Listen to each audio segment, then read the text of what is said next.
Hello and welcome to the 5th installment of the GBA podcast series with the one, the only, Jewow. Round of applause. Jewow, brother. Jewow. Let's go, brother. Thank you. Before the podcast begins, just want to let everyone out there that's watching know that if you want to see the R-rated podcast, make sure to go to our Patreon. The link will be in the descriptions or pinned in the comments, but that's where all the juicy content is as well. So don't forget to go on that Patreon, guys. Let's go. Let's go. Jewow, brother. Hello. We're here in your hometown. Yeah. Coimbra. Coimbra. Right. We're here to learn about you. We're here to learn about the Portuguese beatbox scene. Yeah, for sure. Well, first of all, how you doing, brother? How's it going? I'm doing fine. Some rough couple of days, so I'm very tired, but I'm glad to be here with you guys and make it work, and with you guys as well. We made it work, found a spot, so that's cool. Let's do it. Yeah, bro, we can second that. We've been getting bugger all sleep. For everyone that's watching on this tour, it's just been so hard because every single time we see people, it's like, we want to hang out, we want to stay up late. And it's like, oh, every single time we're going to bed at 3 in the morning, 4 in the morning, 5 in the morning. So yeah, I'm very tired as well, bro. And thanks again for meeting us and setting this all up over here in Coimbra. All good. Appreciate that so much. It's good to catch up with you in person. Post the people watching, I've actually been dealing with Jewow for a while now through Swissbeatbox and the stuff that we're doing there, and we'll talk about a little bit about that later in the podcast. But yeah, where did it start for you, beatboxing? Because it's such a unique sort of skill to have, and we've all got our unique beginnings. So I just want to know, like, how did you get involved into beatboxing? Not that brilliant of a story, to be honest, but yeah. So I spent a lot of time alone at home when I was growing up. I was abandoned. No, I was just at home a lot of times, gaming. I guess we all probably were a little bit. And I had this neighbor who, told me, yeah, I started beatboxing, and you know what it is, and I'm like, no idea. And then once he showed me, Razel and those kind of videos, that's how I started. I couldn't really do anything like the stuff that he actually tried to show me. So I couldn't do it the conventional way, I couldn't. My first beat was not like, it was not, because I couldn't do it. But then again, it stayed in my head and I kept practicing it because I was so much time alone at home. And then the fact that I couldn't do it was the way I developed my style. I went around it and I found other weird sounds and stuff. And then my friend was like, yeah, this guy's never going to learn beatbox. But then he found me a couple months later. He's like, oh, you're doing like, I don't know what you're doing, but you're doing it. That's how I started. And then yeah, met the community, went to first championships, and then from there on, here I am, basically. Yeah, with that process of you learning, you couldn't do the things he was showing you. Did you, in the meantime between that, before the next time he saw you and you'd improved, were you watching videos or listening to music, or what was your influences? To be honest, it's really my own thing. I don't listen a lot to music, actually. I listen more nowadays, but it was never a big part of my process. It's just my own head comes up with stuff. I don't know how to explain it better than that, but I just came up with my own stuff. And I would try to imitate what I hear, maybe from Razel or whatever, but I would come up with a new sound. So I don't know if you guys remember, like, typical Razel beat. He would do like the echo, like, yeah.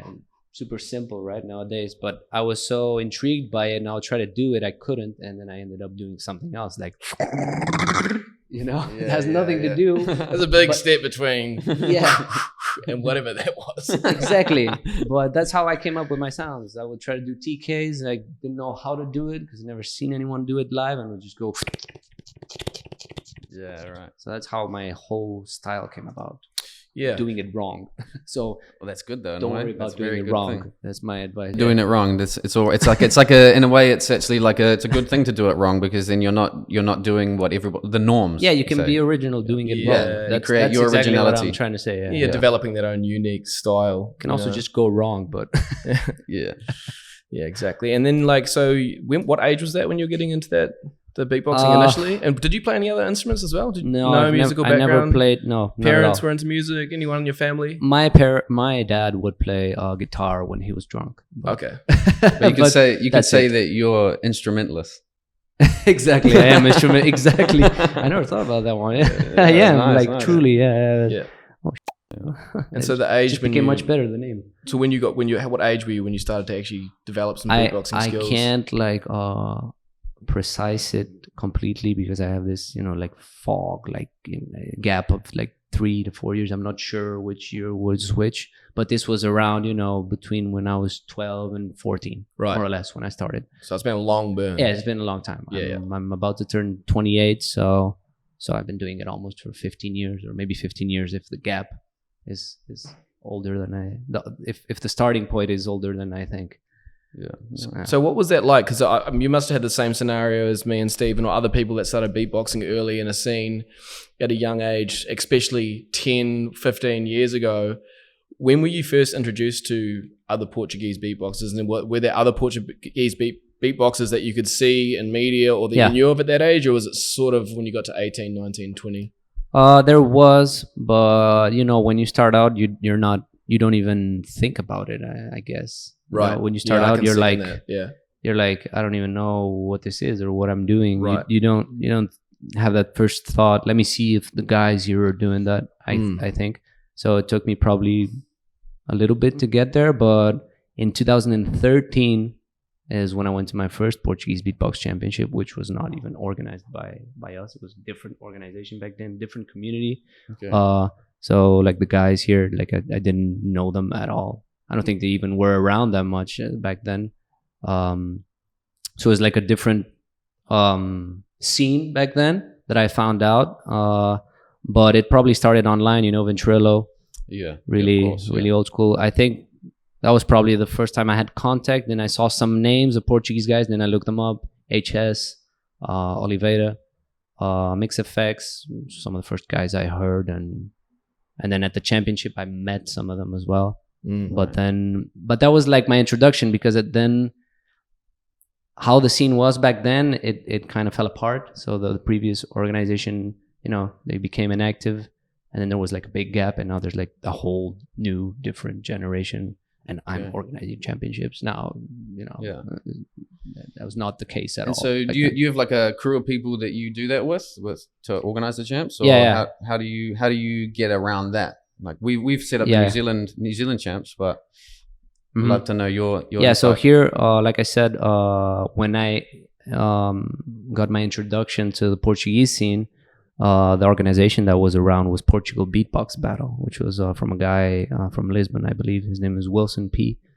And also Rubinho was managing that too. And there were other championships as well from other guys. Fubu, it's really old school. He won like the first talent show in Portugal.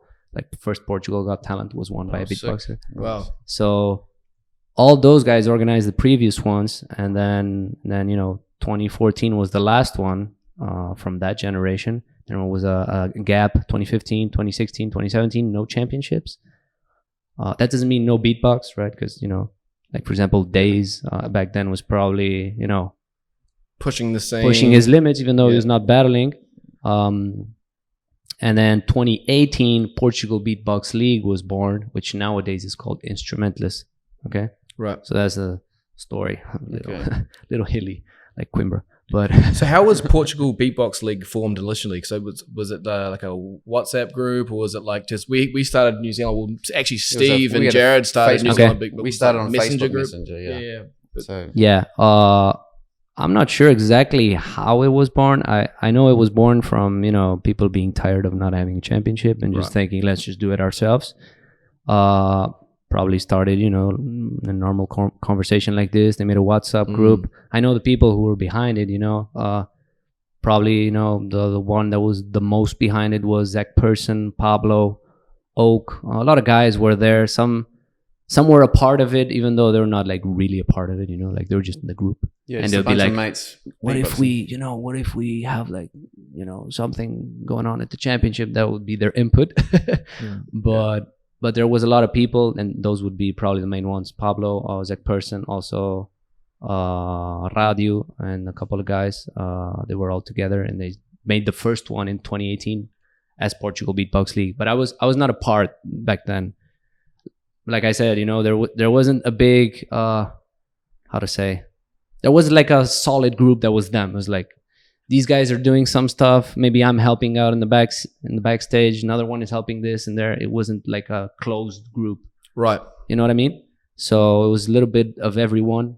And you'd say Instrumentless now is like a closed... Yeah, right. Instrumentless now is like a thing, It's like, it's us. It's 4 people, have associates, and it's more professional, I'd say. Not that before it was bad. Not like that, but... So 2018 and 2019 was Portugal Beatbox League. It was more in this kind of shape. And then, COVID. And then the 2021 championship, which was in 2022 because I had to delay it and postpone it and make it closed door and all that stuff. It was already the transition to Instrumentless. And at that point, it was already a much smaller group. So how did Instrumentless come about? Like what sparked that? Was it maybe, did you have a group of friends and you maybe had similar ideas about things, or how did Instrumentless start? Yeah. So to be honest, I like I said, I joined after. So my vision or my I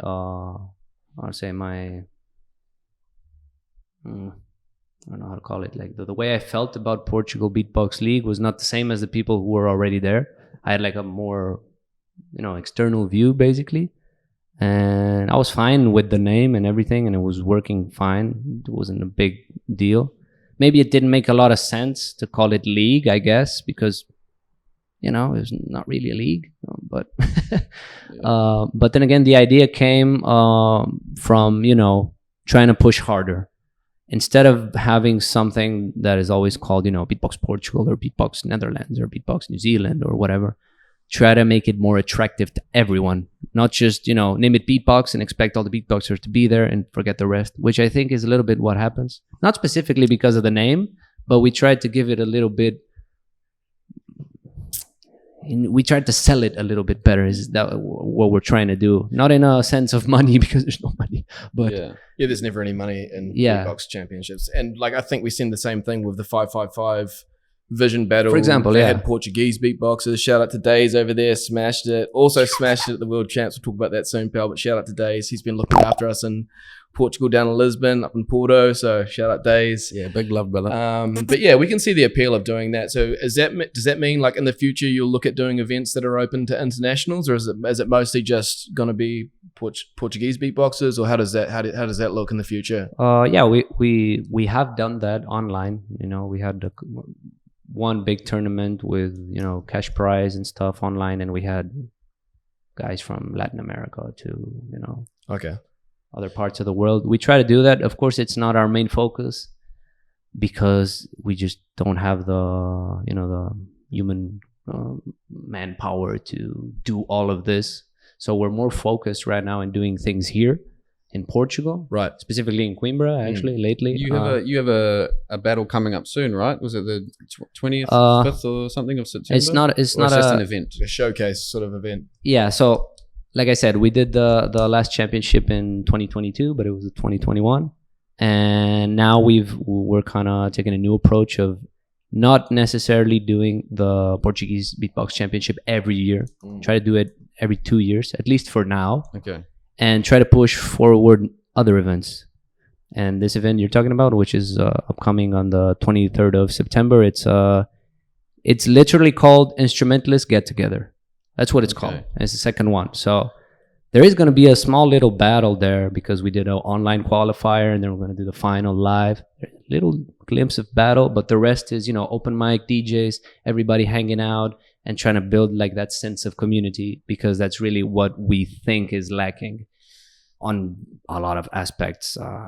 It's been a troublesome road, even for us as an organization and myself as a beatboxer.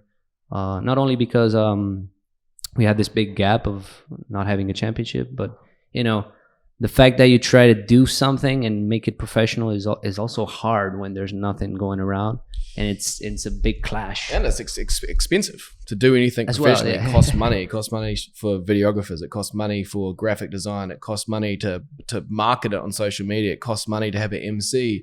You know, people at the event. You need security. And you need a venue. There's so much that goes expenses into it, like, to people and pay them a little bit. Like even the stuff we did in New Zealand, like we were lucky enough to get grants from government to do it because it was a community thing. But if you were to run that privately, you'd lose so much money. Yeah, you need a bit of money in the pocket just to make it happen to begin with. If you didn't have that money, then you probably wouldn't be able to put on the event. No, you wouldn't even be able to do it. Exactly. And like I was speaking to Nexor, speaking to Bilo, been speaking to Andreas, like all of these major event organizers, and it's like you don't actually make money off battles.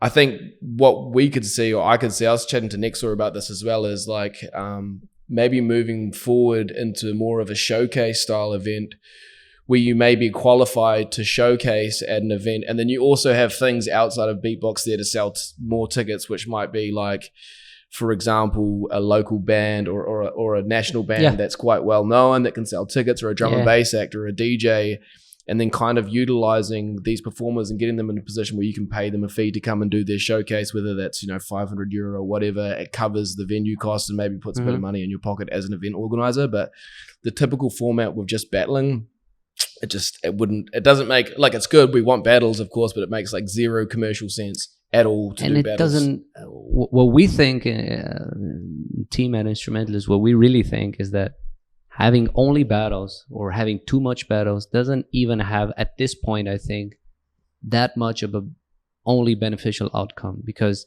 I think at this point, some people only get into beatbox because of battles. And they actually see themselves, or they're trying to make a living out of battles, which I'm not saying is wrong, like if you can, maybe if you're like at every GBB or at every big event, maybe you're making some money, like, I don't know, River, for example, has won like everything. Maybe he made some money. You get a bit of influence behind big battles as well. Yeah, but that's the thing. But yeah, like your normal, like even just the national competition, it doesn't, winning that battle maybe gets you to the world champs, but it doesn't get you much else, unless, say, like what you guys are doing. You shouldn't lock yourself to it. That's all I'm saying. Like battles are so niche. And example, what you're doing, putting on an open mic and maybe having other musicians around where beatboxers can jam, that gives them the platform to begin growing their own personal platform, to then be in the situation where you can start to get paid for beatboxing, as opposed to just battling where there's not really any money unless you get a cash prize, but then it's not very sustainable still. Yeah, I think it's just, like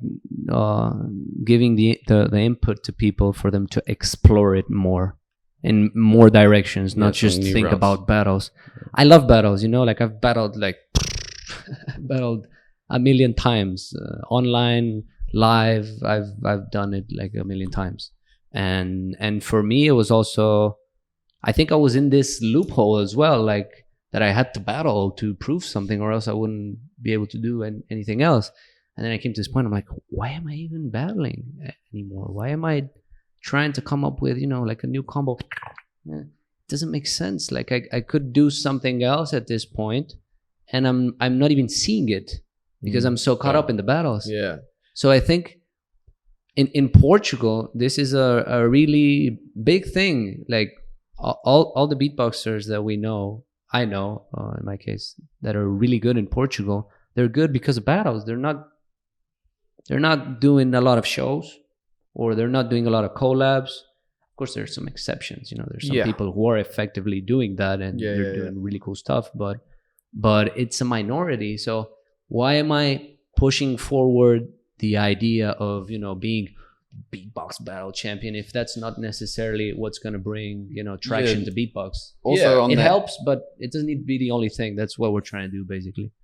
Yeah, on that same thing as well, it's like beatbox battling creates really skilled beatboxers as well. Yeah. But then you can look at more career beatboxers too, and often their skill level is not maybe super high battle level. They're still very skilled, but you don't need all those super battle skills in order to entertain a crowd. And anybody that you're going to beatbox to. So it's interesting that too. It's the battles maybe is important for skill, but not important for making money. You just need to have your solid basics, essentially just the basics. Yeah, and beatbox battling is for beatboxers as the audience, whereas those what you're talking about, people doing showcase style, musical style, that's appealing to a wider audience, and that's where you're going to make more of a career if you can appeal to everyone as opposed to just beatboxers. I think that beatbox battling is great for building like a community and like building hype in the community and keeping people motivated to practice, and it raises the level of your community. But individually, it's not like, besides the skill up, it's not beneficial. It's fine. Just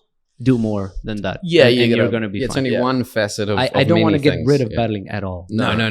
Without battling, we wouldn't have all these crazy I just don't want to be like doing only that, because it's, you know, there's like in Portugal specifically, there's so many like out of the box stuff regarding beatbox. There's this guy in Madeira where Napping and Mix Effects live. His name is Echoman. He's like I think he's like 40 years old or something. He could be my dad. And and this guy does echoes with his voice. He's not like this guy. He's got like 100,000. He's not like a conventional beatboxer. He doesn't go like, you know. No, he doesn't do any of that. I seen him on a YouTube ad in Lisbon like 3 days ago. Yeah, it's like a Colgate ad. I think something crazy, like something completely unrelated. But carry on. So that guy, for example, for me is the fact that the beatbox community, not only here but worldwide, is so focused on battles. That's a guy who is like such a huge talent, is completely like an outsider. How are we ever going to reach him? You know, like he doesn't battle. How am I ever going to, you know, like entice him to come and meet us, maybe learn a couple of sounds, maybe teach some of the guys that are, you know, more focused on crazy combos, how to be present on stage, how to show showmanship and all that stuff. How am I going to catch him? I'm not going to catch him with battles, right? It's just not going to work. He's not going to go battle because it's not his thing. So that's what we're trying to do, like, you know, broaden the scope a little bit. And we've tried to do that with him a couple of times in, you know, minor ways. I actually have not met him, which is, I'm still annoyed by that. Give him a shout out, bro. If he's watching, shout out to Echoman. This is his sign. he was gonna be at the World Champs because he qualified for the vocal scratch. Okay, but he didn't come along. He wasn't able to make it, but that was the only scenario where he was ever gonna battle, because there was this special category that came out of, you know, Bilo's head, and I couldn't find him there. But we tried to, you know, work with him in other ways. We had this Portuguese week on Swissbeatbox, for example. Right. Both of the guys were there. Sick. It was me recording at that time, so it feels good to be recorded. Yeah, bro. And so what did we do with Echoman? We thought, okay, let's try to give like a funny intro to the Portuguese week. It doesn't need to be anything super high quality, just something different.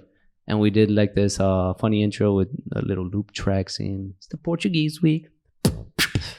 Portuguese, and something like that. Nice. And then when it finished, it showed the beatboxer that was going to be featured, and it was Echoman talking about the beatboxer. So he goes like MC. napping from Madeira. Nice. The guy covers his nose when he does bass.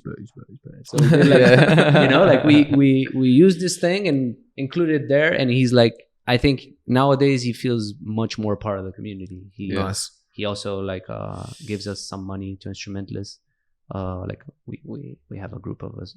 I don't know if that's how you say it in English. Associate supporters, basically, like Patreon, but not Patreon. But it's like a patronage. Yeah. So they give us like, you know, 15 euros a year or something, and he's a part of that group. So I'm happy that like he has like people of his own kind, of his tribe now to talk to. He's really old. Like not only his current age, but he's been beatboxing like since, you know, 1995 when I was born. Back. So it's right. You know, like he didn't have like anyone to jam to that did beatbox at all. So it's really cool to finally grab him somehow. You mentioned about him entering into vocal scratch. Yeah. How did you feel about your Portuguese brother representing Portugal?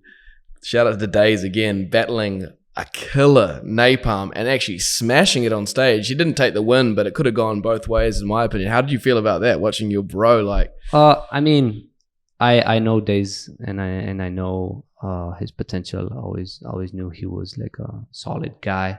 Maybe a little bit like away sometimes, but I know he usually doesn't underperform. So when I saw it, I was like, yeah, I expected that he would do fine. Yeah. I was like stoked. I was just watching. I think the sound was weird. I don't know. I felt like usually I hear him on the mic and he's loud. He doesn't have a lot of power issues or anything like that. Maybe he goes to a couple of detailed sounds that maybe you won't catch them all, but he was very low, and I think the sound system at World Champs was very much low, not high. So yeah, we were actually talking about this the other day what Napalm was doing, it would all sound like he's destroying everybody. But if you had something a little bit more different, then it wouldn't sound. I felt that with him, but then again, you could see he was fine on stage, and he could tally. Yeah, I loved it. He was not like intimidated. He was like, he was just doing his thing. It was actually my favorite battle of the whole event, I think, because we got to meet Days over in a Vision battle, and we were like boys instantly. And then seeing the bro perform, and Steven as well on stage, you get like, it's like almost watching your friends going into like an MMA fight or a boxing fight. You're like, yes, let's go. Like, fuck them up. We're going to have to cover that with some, and just seeing him in there and then just so loose on stage. Same with Steve. I'm like, yes. And the beats were just so nice, just snapping my neck. And then you have this like God Napalm, like God in the beatbox scene come back with a crazy round. It's like this back and forth. It was just like a highlight for me, and it's just so cool, like from Portugal to the world.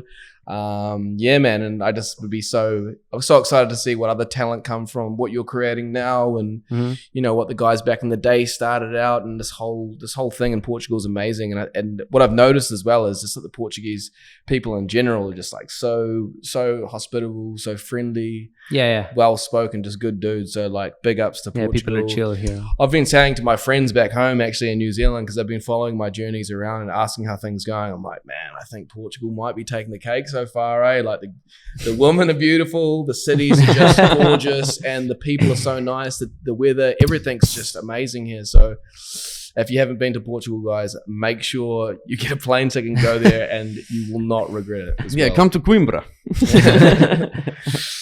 Portugal is. I love Portugal. Yeah, it's sick, man.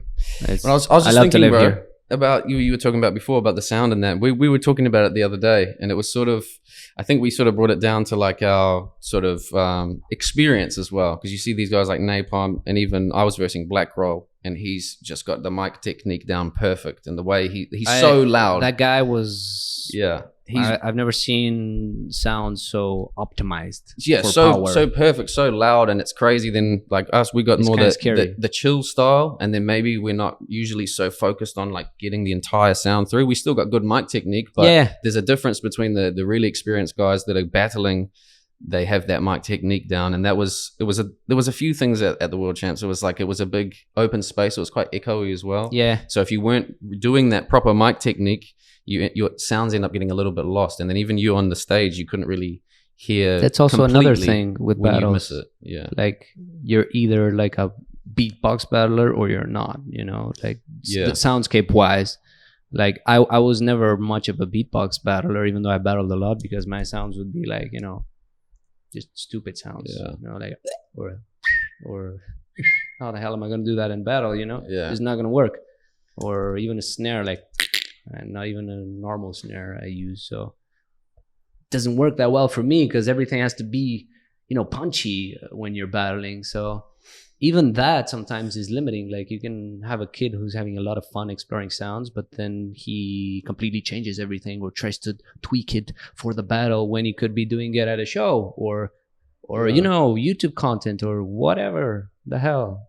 It doesn't need to be the battle thing. I suppose it comes down to different stages as well too, because some beatboxers find that they're trying to do certain noises and they don't actually work on this specific sound system. It's also good to adapt. It'll work on another one. So you got to adapt around the sound systems. Also, is it a big venue? Is it a small venue? How's the speakers reacting to the venue? And so on. But then, like you were saying about some people just aren't beatboxers. I think it is like battlers. It's like a mindset, like anyone can be a battler, but it's just adopting that mindset and trying to fit, even if your sounds maybe don't work so well and they're not as punchy and loud. If you're putting them in a nice progression, then it's going to be so difficult that the other person couldn't even try to do it, you know. And then maybe those little sounds, because people often use those in like online battles, you know, but then they have sounds they don't do in a live battle, but they do in an online one. Yeah, that's just trying to develop the mindset of how you're going to use those.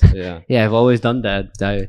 I go on online battles and I'm like, oh yeah, I can do whatever the hell I want, you know. But then when I'm like, oh, I can't even do half. Well, while we're on the topic of battles, bro, so you said you went to a first battle. What year was the first Portuguese battle you went to? 2013. So did you enter this one? Yeah, I entered that one. Okay, how did that go? Well, a little bit like how I'm saying, I had no idea what I was doing, and I holded the mic like this, you know. Yeah, still works. It works, I guess, but and I did a lot of sounds that didn't come through. The one that did come through was inward bass, because it was, you know, it works. Apparently, everybody's using it. But at that time, it was pretty new. You know, that time was when people were doing Alem patterns, or more specifically, Kenny Mohammed patterns.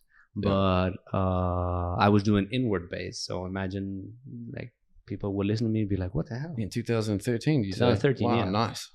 So I was one of the first guys to use that sound. Did you hear it from anyone else, or did you just kind of discover it? I completely discovered it while I was laughing. I was just laughing. I was out of air, and then I was like, it's like, oh, shit. And then I didn't even use it as a bass. From so much inexperience, you know, I didn't really know how to capitalize it. So I would use it like, ladies and gentlemen. And then I'd go like, you know. And then there was this guy from the Netherlands, Timme, you know, Dutch champion. I found him on TeamSpeak somehow, you know, on playing RuneScape, I think. Nice. Shout out RuneScape. And he was like, oh man, that's such a deep voice sound I've never heard. You should use it as a bass. And then I was like, whoa.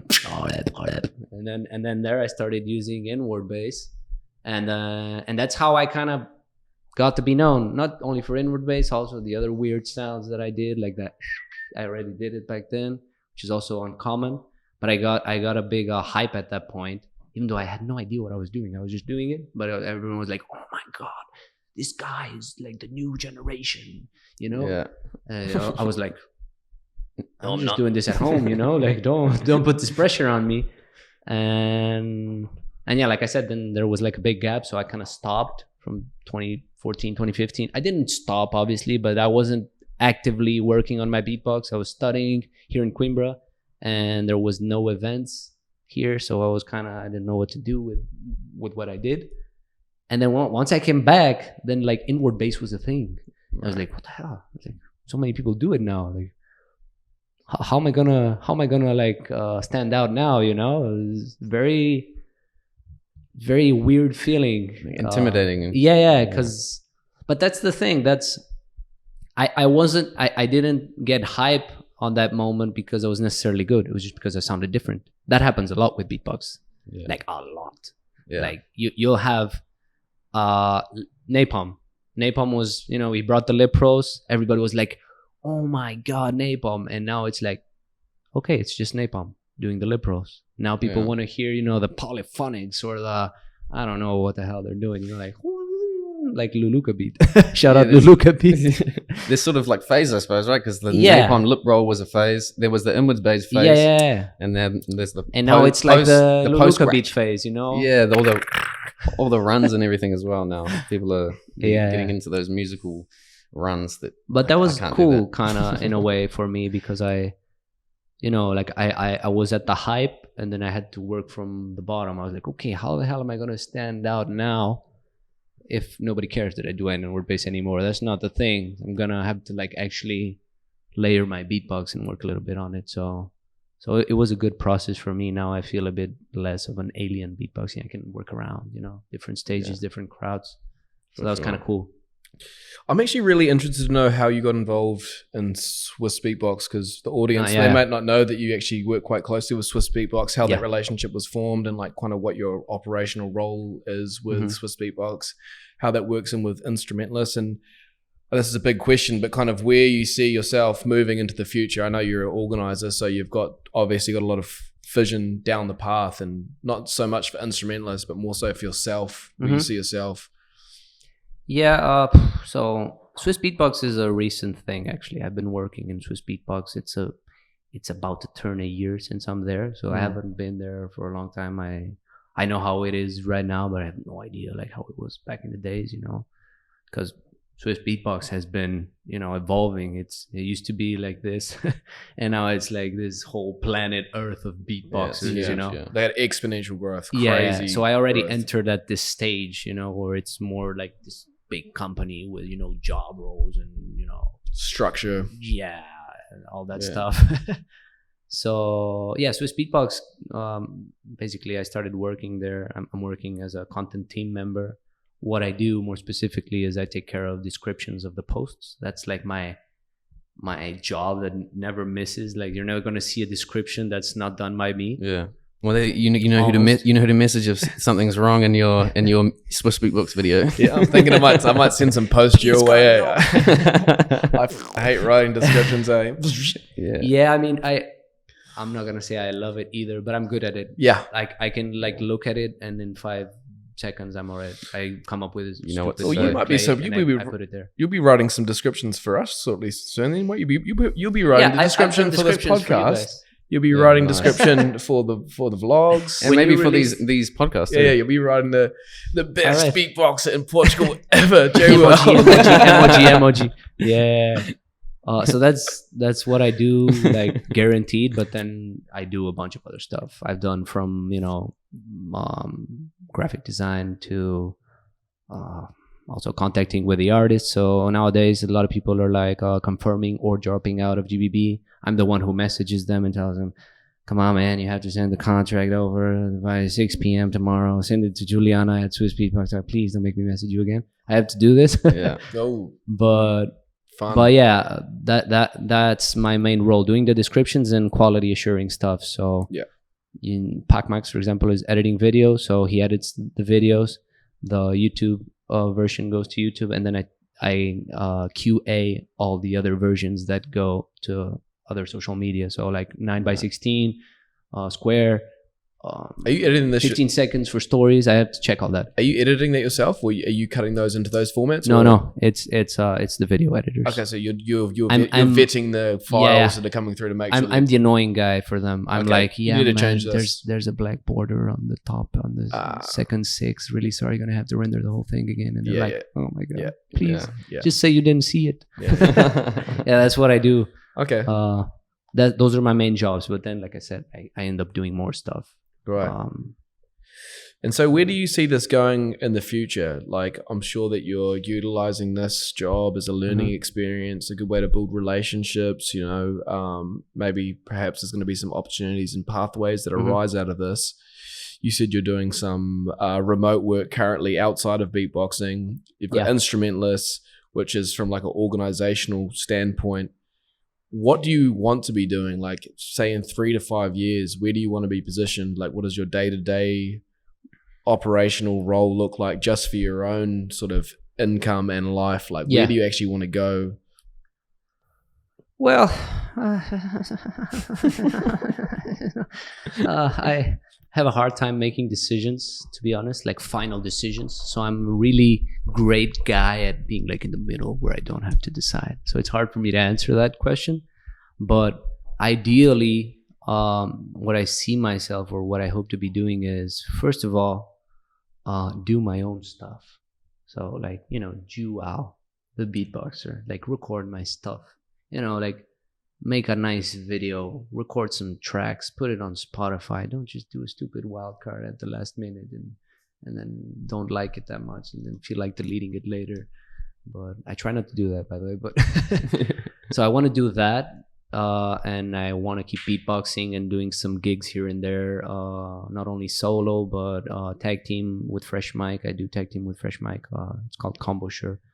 We were the first elim at the World Champs. Maybe you caught that. Yeah. We basically just went like bass everywhere, but like usual. But so keep doing those gigs, try to catch all those opportunities if I can, you know, like sometimes really cool stuff just shows up, and if you're ready for it, you can do it. We had a gig a couple of months ago at the beach. I was like, so cool to perform at the beach, you know. It's like, oh, I wish I could do that every summer. So I really want to try to keep capitalizing on that, even if that's not going to give me, you know, like a full wage for me to live on. Keep getting what I can. So that's one thing. Release my materials.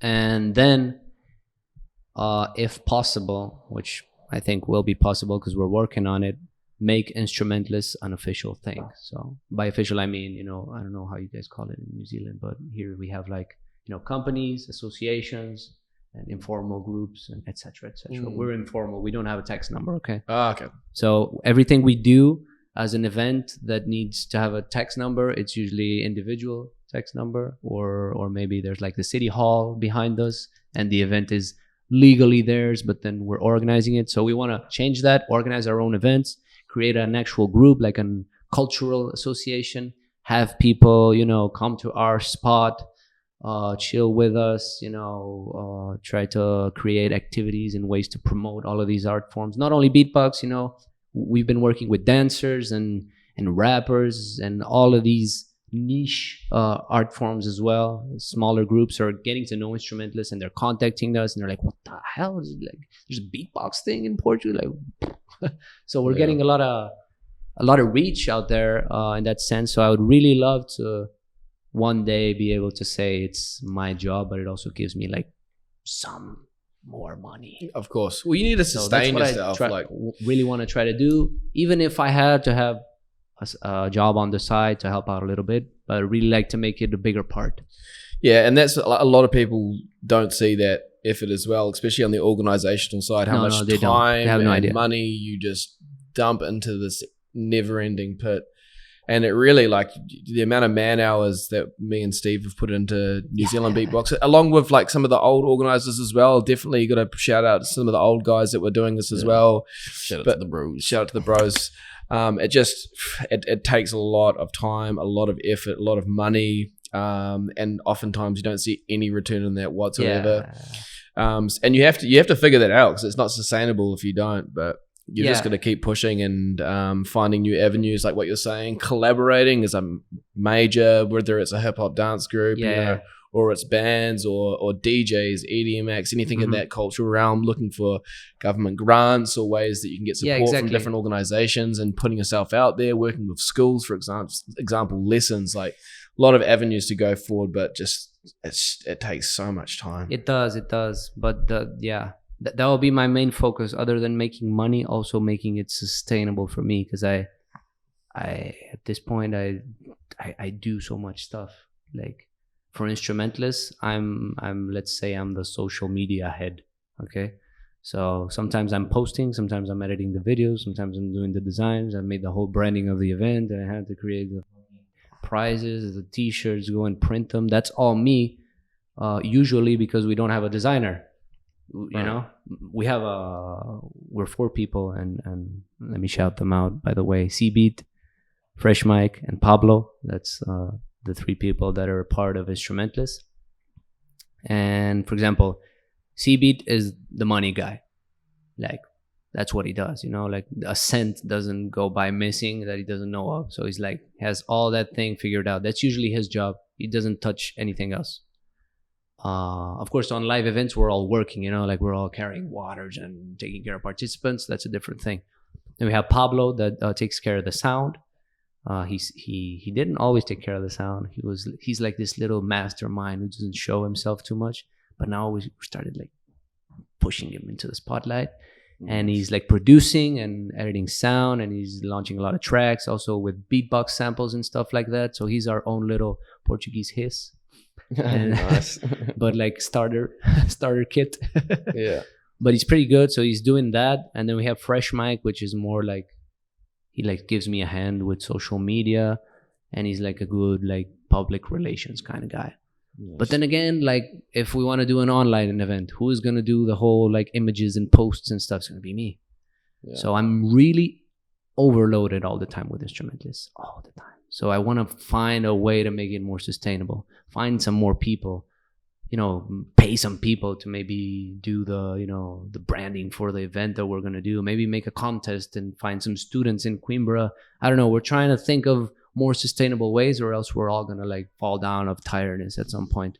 Because as much as we want to do it, it's really hard, especially with sometimes low support as well and low, participation from people. Sometimes we're like really pushing forward an idea and then it doesn't have the exact impact that we wanted, or it does, but it's not translated into, wildcard numbers. And we're like, oh my God, how am I going to do this anymore? It's a really, really hard process. So sustainability, I think, is even more what we're trying to go for than money. I don't care that it doesn't get money as long as it doesn't kill me, And it's really sitting down and figuring that out. It's not just like, oh, we'll try this or try that. You've got to like, how is this actually sit down and how is this going to work? Because you're right, you'll burn out. If you're not going to get anything out of it, you'll just end up being like... I'm going to give the perfect examples for how close I was to probably entering burnout. This is not even a joke. So the last championship, we hired, for the first time ever, we hired people to record the championship. Not the first time ever, of course, it's been recorded before, but like actually someone who could do it properly. Yeah. So we had two guys with a still camera, and the two of them were walking around on the stage with gimbal. So everything was recorded. Everything was super high quality. Cool.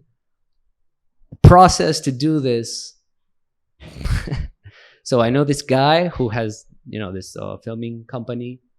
And I'm like, okay, man, how much would it be for you to record the Portuguese Championship? So it's going to be about 33 videos, counting all the battles and showcases and stuff. And you got to edit them. And he's like, yeah, so it's this number. And I'm like, yeah, that's our entire budget for the whole, the company. Like, yeah. And I'm like, okay, can you maybe just record it and then we edit it? And he's like, yeah, I don't really feel comfortable with that, but since you're my guy, I'm gonna do that for you.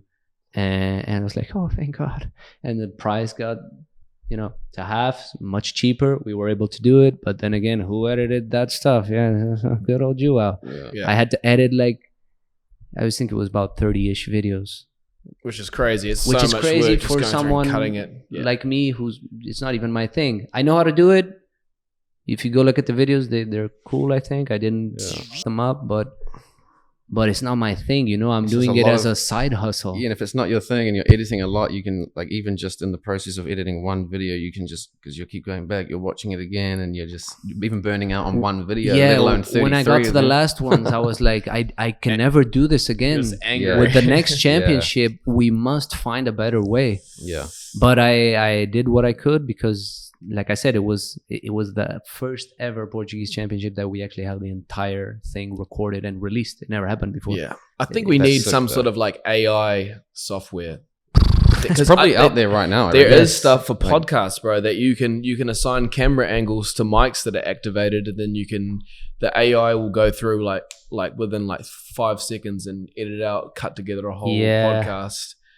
You should look into that, Max. There's a shout out to Max behind the camera. They even have the ones when they edit the little blank spaces, so it makes it real fast paced. I've seen people on the reels. You know how their things just skip. That's just they just put a video in and it cuts it straight away. Premiere has that built in now. Yeah, Premiere has that shit built in, which is crazy. There's some hacks to make it editing a bit easier. Yeah, I think so. Like that'd probably be worth looking into for us. Even it's just getting the you cut out, like potentially like 5 hours of work. How long is it taking you to do a podcast? An hour podcast? 3-4 hours. Yeah. Like, a few hours. Yeah. It's like an hour long, and you've got to watch it like 3 or 4 times. And us, for example, like all of us have been editing these videos around Europe, but we didn't plan to have any downtime to edit. We didn't plan any downtime at all. So we're like getting to a place and we're filming, and then in the evening, because we're adults and we do adult things, and then the organizer who's looking after us also adult, we'll like go out and have dinner and a few drinks. Yeah, of course. And then the next day we're gonna film again. Yeah. And it's like you're already feeling a bit. 3 weeks. Yeah, we had a backlog of like 3 weeks, and it's not because we're being like dickheads and drinking all the time. It's just we had filming, then we had filming, and then we had a day of travel, and then we had filming, and then you get one day off. in like the space of like 10 days where you literally didn't have anything to do. You had no travel, no filming. You do not and want you'd to be edit it. burned out. You'd be like, oh my God, this is like, I'm not doing anything. And then you're just down to horrible. You're down to get a kebab and you're watching something on Netflix and you're like, I deserve this. So for me, it's been chaos. Like at this point, that's why I'm worried at this point, because it's going well, but I'm like, I can't keep doing it at this pace. I have to find some middle ground, someone to help me, some other way to you do can get this. like a secondary editor to help you out with that. Take off the workload a Fresh little bit. Mike Agreed. helped me in the championship. I should mention this. He was the one doing the reels, but I had to teach him. Because he was not video editor. So I was like, man, you just put the video there, you put this, you do, here's the Jewow settings, you just do that, you put it there, you do it like this. And he did it, man. He like learned it on the spot and he did it. And it was already great help.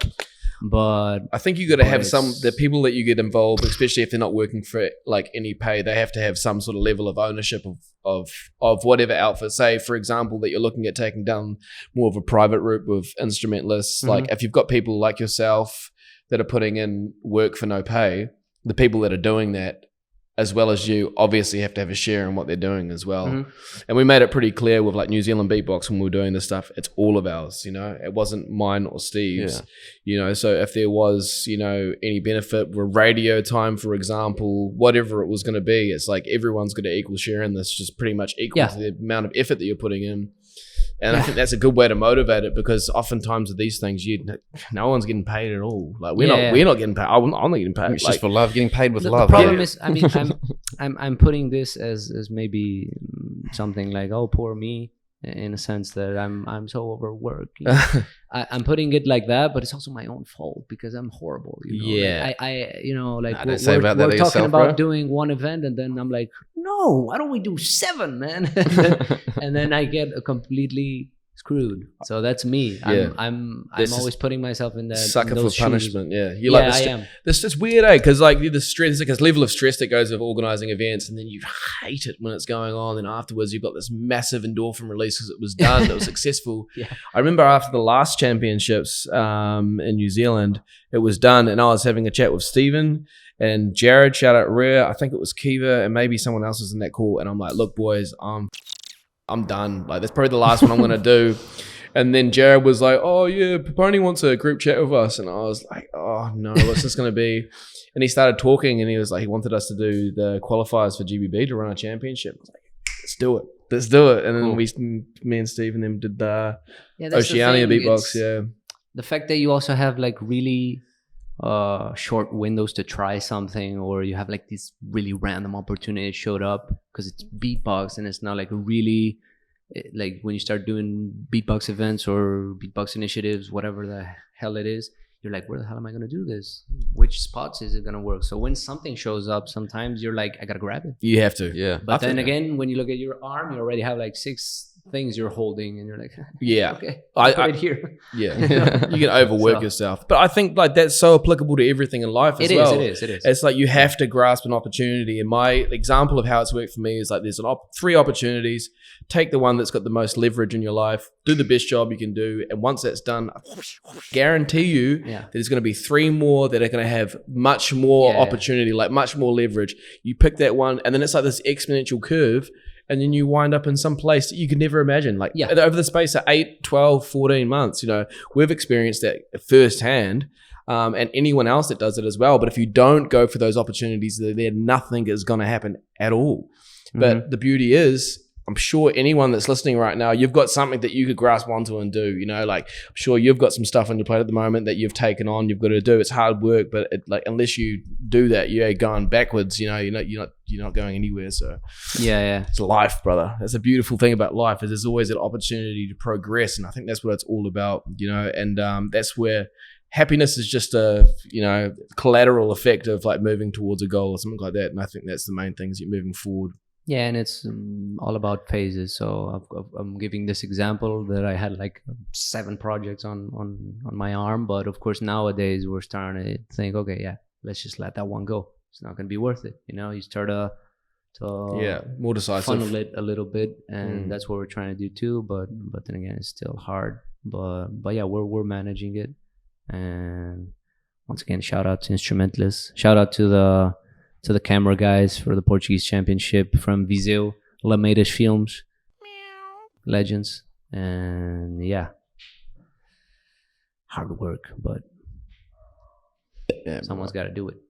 I was also talking before. We didn't even get through the question. There was just so many other things to talk about. But your sort of career in battling, like you had that first battle and you did that, and then it maybe inspired you to do more. And I think I've seen you maybe your most recent battle. I don't know if it would be a Portuguese battle or the Florida. Was it Florida battle? It was Florida because it was right after Portuguese. Yeah, I saw you on there. But even in between, how did you get from your first battle you ever just went to and then to the most recent one? What was your journey in between? You said a little bit about online battles and. Yeah, so I'd be interested to hear about that. Very random. Like if you ask about like how my how my like titles battling are, it's very random. I've like lost battles that I don't know how I lost. Yeah, and I've won battles that I don't know how I won. So I'm very irregular, I think, with battles. I've never been Portuguese solo champion, for example, which people in Portugal know, I think, but internationally. Most people assume I'm like 10 times Portuguese champion. They're like, hey, of course you're Portuguese champion, right? I'm like, no. Yeah. Tag team. Well, you must be a champion at heart, bro. If people think you're a champion in the heart, yeah. So I've never won the Portuguese championship in solo. The farthest I got was this last edition, second place against Mix Effects. Then again, championship that I was also organizing and participating and everything at the same time, which we're not going to do anymore. That was the last time because I was already qualified beforehand because, you know, it had to be postponed. It was like a goodbye championship for me and the guys at Instrumentless. We're not going to participate anymore, just organizing now. So that was my last one. I got second place. Previous one, I think I lost in top 16 to Tails from Coimbra. Shout out to Tails. Evil based stuff. He's sick. And then like the one before that I was fourth place, so you see and then the first ever, which was 2013, so 2013 big gap, 2018, 2019, 2021, 2022 because of COVID. So it was top 16, fourth place, top 16, second place. That was my thing. And I won tag team in 2019, which was the only edition ever that we actually opened the tag team category. Right. And I won it. This guy here, he's like 18 now or like 17. I'm not even sure. 18. Yeah. He can drink. So he's 18 now. And I was in the final of tag team against him in Mix Effects in 2019. So he was, 13? Wow. He was 13 in the final. That doesn't even, I can't even, crazy. That doesn't make sense. But so it's mostly you're talking about the Portuguese champs. Yeah, the Portuguese champs. But other than the Florida one, did you have any others? That's in Portugal. What happened? There were more battles, but as far as championships, that was it. As far as other battles, so like I said, I started doing a lot of stuff online. So, you know, I think like today as well, people with weird channels, they're on the internet. I was the same. And I won. Oh yeah, actually I forgot about that. I won the Portuguese online champs, the last one ever to happen in 2014. So technically I'm champion for almost 10 years. So nice. I'm actually champion, but online. Yeah, that's champion, brother. Champion. I won 30, Portuguese I won 30 euros. Cyber champ. I won that against Mix Effects. We were super young. That was 2014. Wow. And then on the process, I've been in like a million stuff. I was in this really cool online tournament hosted by Dilo, which was the BBXR Online division. Yeah, that was really cool. I remember that. I battled really crazy guys like Inertia, which I won, by the way. Only time I'm gonna beat Inertia in my life. Anyway, and I battled a lot of other guys like Zero, Antilt, Wally, Epos, you know, like all these crazy guys. That was one of probably my favorite online thing. I had to do 27 rounds. So, wow. So yeah, when I got to the end, I was like, I don't know what I'm doing. I was just making rounds like out of nothing, you know. They must have added to the library of routines that you had 27 rounds. Yeah, that was massive. Some of them were good and I kept them. I have the ideas, but some of them are completely lost. Yeah. Like even for example, the battle with Inertia, I know I obviously performed all right on that one, or else I wouldn't have won. But I'm not even sure exactly what the hell happened. I don't know what remember certain parts of my rounds anymore because they were never released. Thanks a lot, D-Lo, for not making me famous. Fucking guy, man.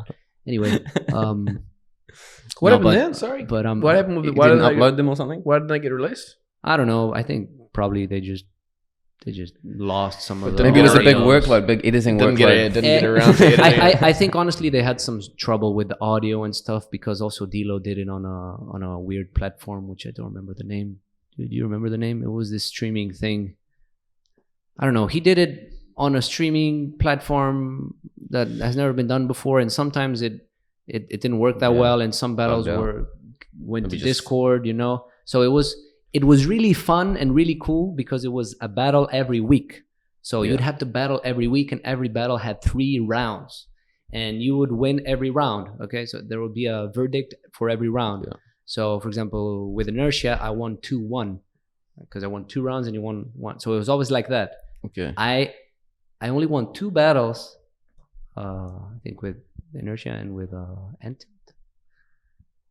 And then I lost all the other ones, but I always won a round, so I would always get a point. Okay. And it worked like that.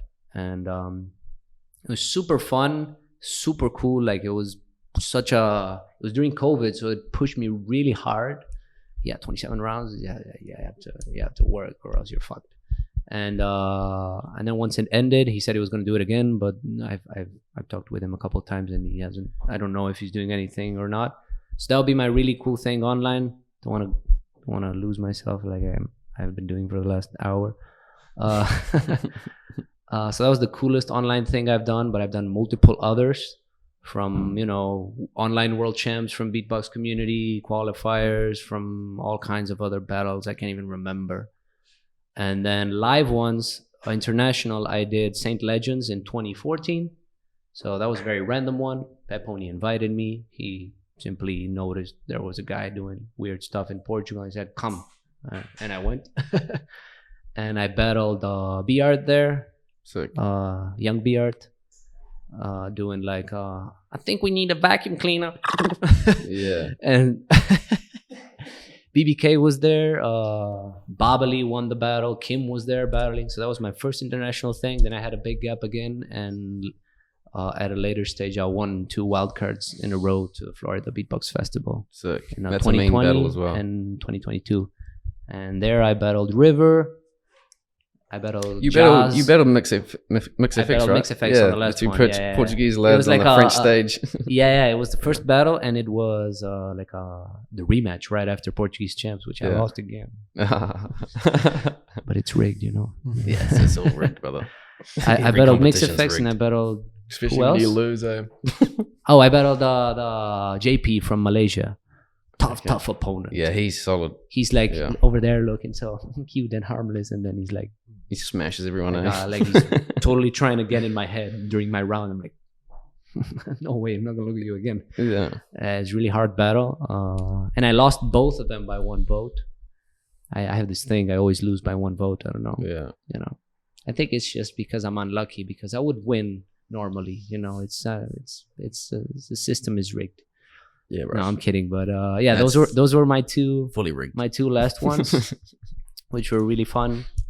And I really love Florida. Shout out to Florida Beatbox Festival and to Tioneb. He's the guy. That battle is so cool. I really recommend you guys go there. Bringing in the new concept as well, right? Because he's got the more like round robin start elimination into a battle. Yeah, they do the battles in an unconventional way. So they go like I think we need more of that stuff, like more unconventional, different styles, like still like a battle maybe, but with different sort of obstacles in the way before. Yeah. The 2 battles I had were 1 round each.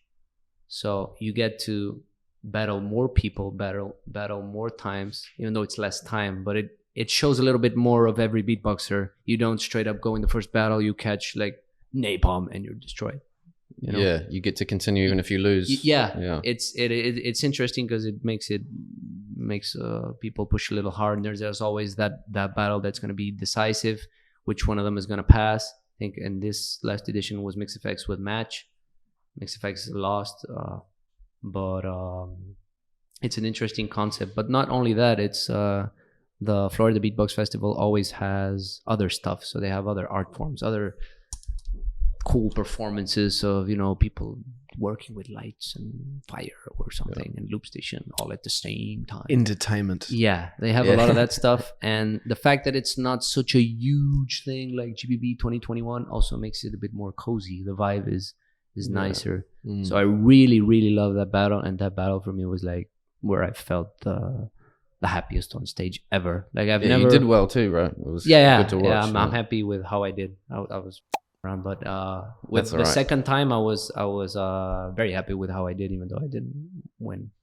I was very happy and I was very comfortable on stage, which I had not been like that for a while. So for me, it was really like, wow. Yeah. Like so grateful to be here. You're saying great things about it. I've heard a lot of people say great things about it. I'd love to get along to the Florida battle one day. That'd really be worth so it. sick. Yeah. It's really worth it, the Florida battle. That was I guess that would be one of my biggest achievements in solo battle career. Yeah. Have you got maybe any other battles in your sights that maybe you want to enter in the future, or just more go down the organizing route? I think I'm good for now. Yeah. Maybe, I don't know. Maybe I don't want to put like an end to that story and be like, oh, I'm never gonna battle again. Yeah, I don't want to do that. There's a possibility. Yeah, if I feel like it, maybe in a couple of years I can totally try to win a wild card to Florida again, or for sure, or try to win GBB. Although that would mean a lot of work. Yeah, which I don't think I'm there yet. I would have to work. You can do it, brother. Believe in yourself, brother. You'll be in GBB, smash the stage. I don't know, but I don't know. As far as battles, I don't know what else I want to do. I'm happy with how I did right now, and I really think I need to step back from it and do other stuff. Just record, you know, my tracks, broaden the horizons, bro. Yeah, do things without pressure is what I really want to do right now. Just it'd be nice to have a portfolio work on the internet as well, multiple routines, even if it's some tag team stuff. And that's what I want to do. Would you look at doing paid gigs, like corporate gigs, or like ads, like some of the stuff that Daze was doing for McDonald's? Would you want to go down that route as well? Yeah, I mean, whatever comes my way, I try to do it. Not everything. For example, the McDonald's ad, he did it, but we were also like in contact. I think a lot of people were.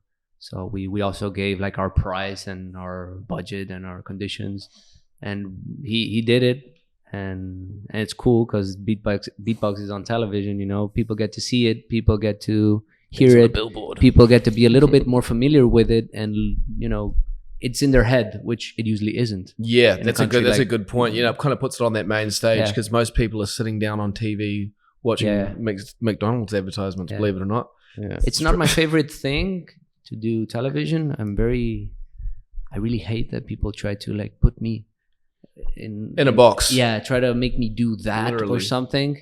I'm not very good at it. I can adapt.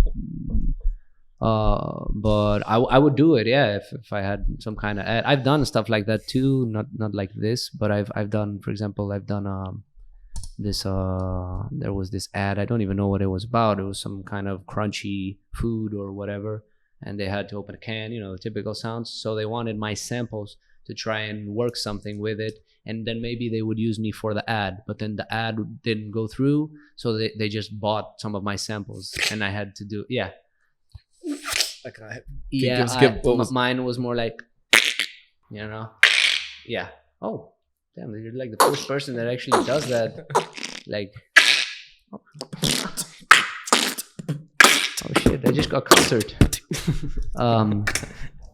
So I did that stuff. I did a beat with that in it, and I sold like basically like a sample pack to the guy. Wow, sick. So that's a very random. You never know what you're gonna get with beatbox, right? Like sometimes you get gigs or stuff that you're like, it's like a box of chocolates. You're like, what is going on? I had to dress up as a bee once. They throw me through the air. I was like in a bee suit going. Oh, I'm gonna have to tell this story. I'm so sorry, Fresh Mike. I'm so sorry, man. Nah, good, bro. Fresh Mike had to dress as a chicken once. A chicken? And he always tells that story like super embarrassed. Like, yeah, man, I beatboxed as a chicken. And he did it on like a carnival parade or something. Shout out to Fresh Mike the chicken. It's just as a beatboxer prostituting yourself out for a little bit of cash. He's probably like, fuck you, Jewow. Like, we're never going to do tag team again. But yeah, you get very random stuff. I've had from that, which is kind of cool.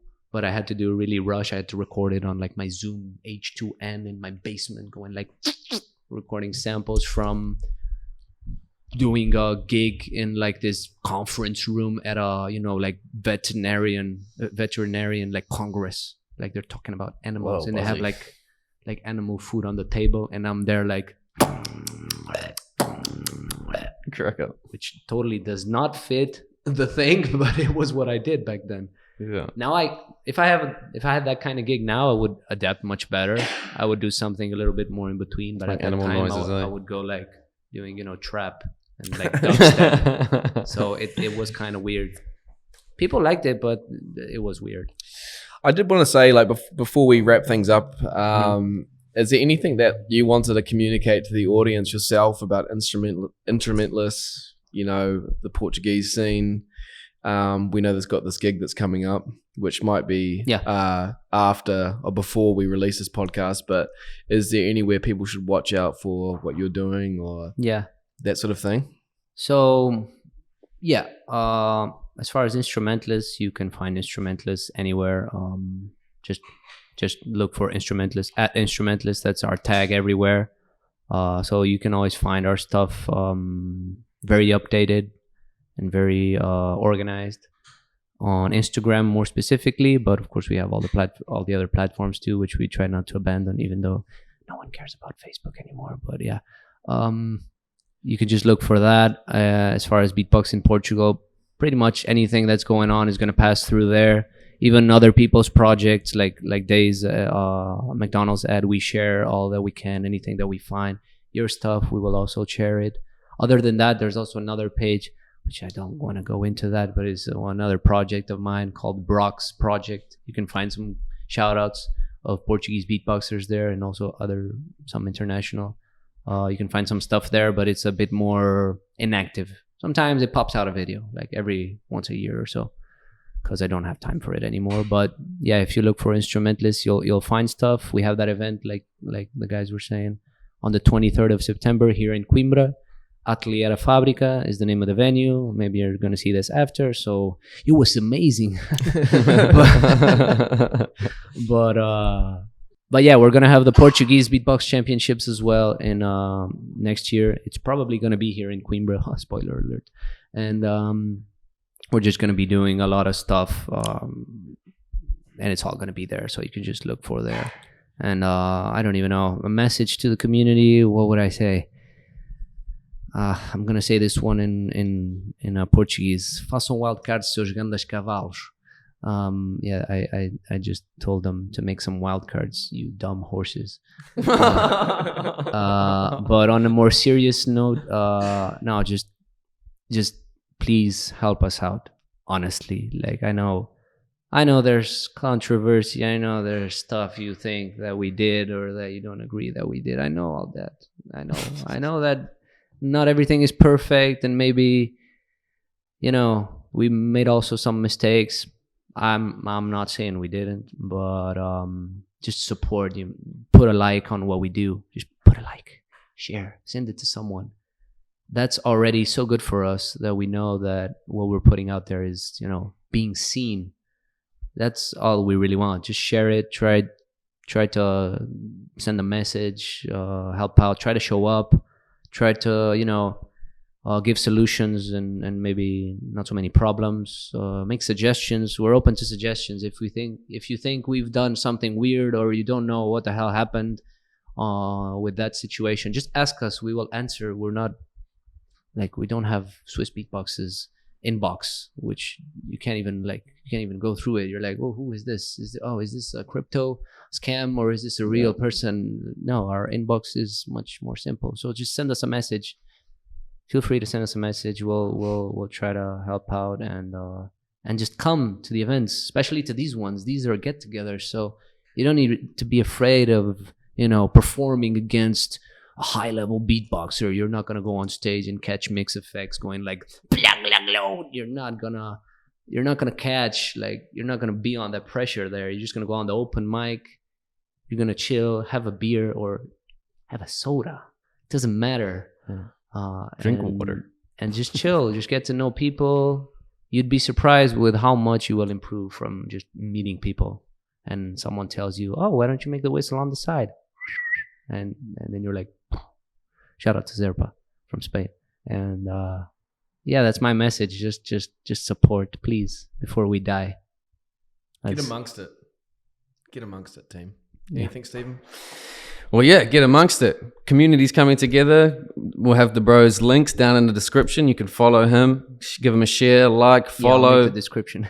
Yeah, in the description it'll be down there. You can follow him. Put my own links in the Let's come together as a community. It's all about persisting. Get through those hard times. You have some hard times. Just gotta keep persisting and looking for changes to make it a little bit easier for you and everybody around you. And that's the business. So stick in there, guys. I hope you've learned something about Jewow today. I hope you learned something about Portugal beatbox. Thank you very much for tuning in. It's been great to have you alongside you, brother. Great to have you here as well. But other than that, bro, if you got anything to say before we wrap it up? See you guys next time.